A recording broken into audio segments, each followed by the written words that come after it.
year is 1942. Franklin Roosevelt signed the Executive Order 9066. The Japanese Americans on the West Coast are being hauled off to the internment camps. And our narrator is 19 years old. She's in the midst of her first volatile love affair. And it's a secret love affair because he's white. And they are abruptly torn apart.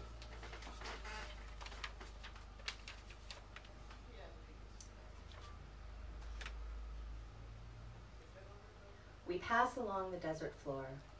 The mountains out the window look like your body at rest.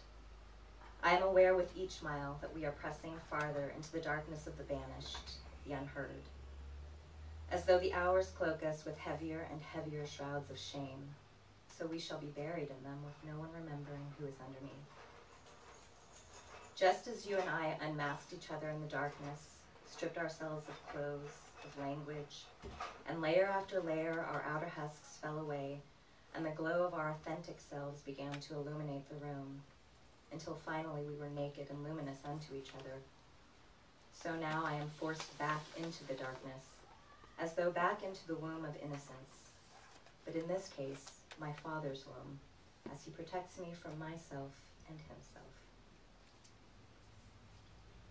Behind the curtain, I am ordered to strip down. The nurse examines me and I close my eyes. I open them again because closed, I think of you. I have not shown my nakedness this way, scrutinized, investigated, except to you. The curtain is only a half partition. It is dingy and the hem frayed. I share a bed with my brother now. Mother and father share the other. Last night I reached for you. Under the weight of darkness and sleep, I felt the heat of your body radiate along my arm, my open, naked palm. And only at the last moment did I remember. It was not you beside me.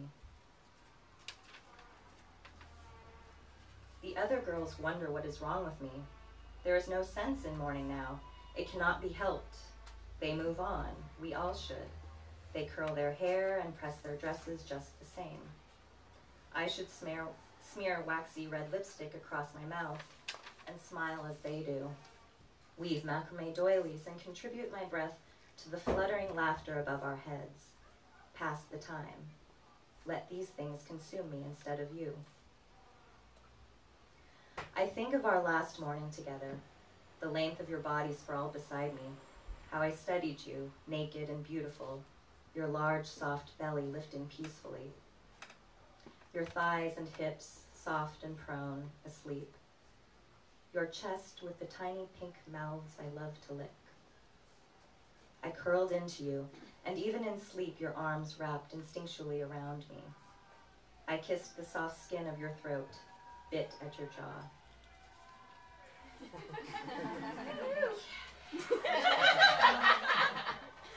I could hear in your breathing, your sounds. You were finding your way out of sleep.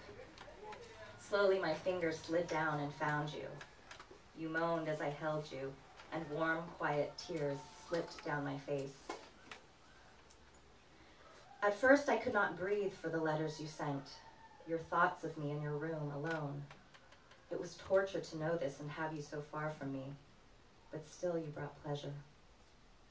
To sneak back to the barracks while the rest of my family and our neighbors clanked through dinners in the mess hall, to slide back into bed and find you there, have your fingers slip into my dress and into me, your desperate, hungry fingers, your thick tongue upon me. But now you've stopped writing.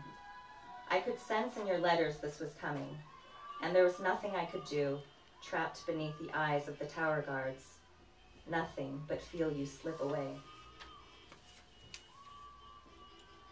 You brought them to me, a handful of tiger lilies from my father's shop, those bright orange stars, their crimson red freckles and swollen stamen. I leaned in to smell them, and you laughed at me. What? I asked, and you laughed again. Come here, you said, and pulled me toward you in the mirror.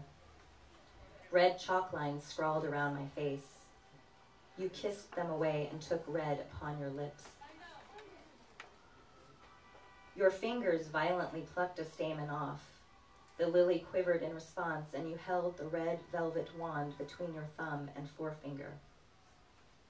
"Come here," you said again, and you laid me down and unbuttoned my blouse. "Come here," you whispered and drew upon my belly with a fine red line. Spiraled the lick of chalk around my navel, crushed the anther powder between your fingers, and traced the curve of my waist, down the line of my back. Pressed your thumb into my throat, dragged it across the back of my neck. Red and red and red. You marked me. The girls have finally convinced me to join them for a few things. To distract myself, I go along. Today is flower arranging, and the headiness of fragrance dizzies me with memory of my father's shop. That cool, sweet scent of the icebox. The flowers stand in buckets on the table. The other girls are animated and laughing, but I am silenced by the bright orange stars before me, the crimson red freckles and swollen stamen. The afternoon passes, we make ikebana arrangements, and I do this. I fool them all, bantering with them, my hands gracefully selecting and arranging, as though this is all I care for in the world. And in the end, it is perfectly natural for me to ask if I may take one lily back, and I tuck it behind my ear. In my room, the room I share with mother and father, and my bed with my brother, I pluck the stamen off, severing it with my fingernail against the flesh of my thumb. I lift my blouse and circle my belly with red chalk, press into my waist, my hips, my throat, the back of my neck. Then I take the fine powder and smear it over my mouth. Imagine it is your tongue. I then tuck the flower back behind my ear and take a picture of my naked throat, my red lips, and the ravaged lily hanging boldly over my ear. This I will send to you. The night my father's shop is burnt down, I am with you.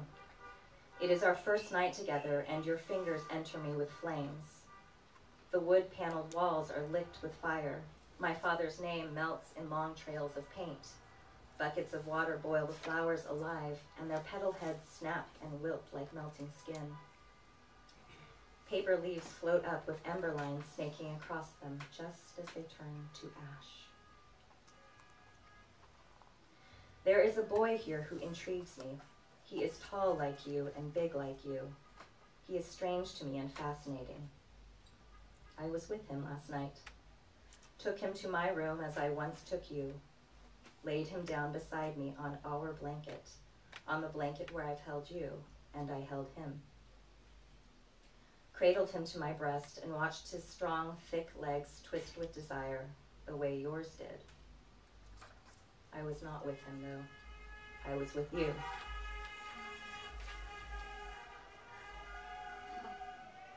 You said this to me once in our world of secrets, all of our secrets. You said to me, I want to know what it's like for you to be mine, to have you all to myself. In our secret world, I knew what you meant, to have me as your own, both of us unmasked and unlocked and free to love who we wanted. But now to have me unlocked, not just from my father, my family, but from these fences now, my country, my blood. Thank you.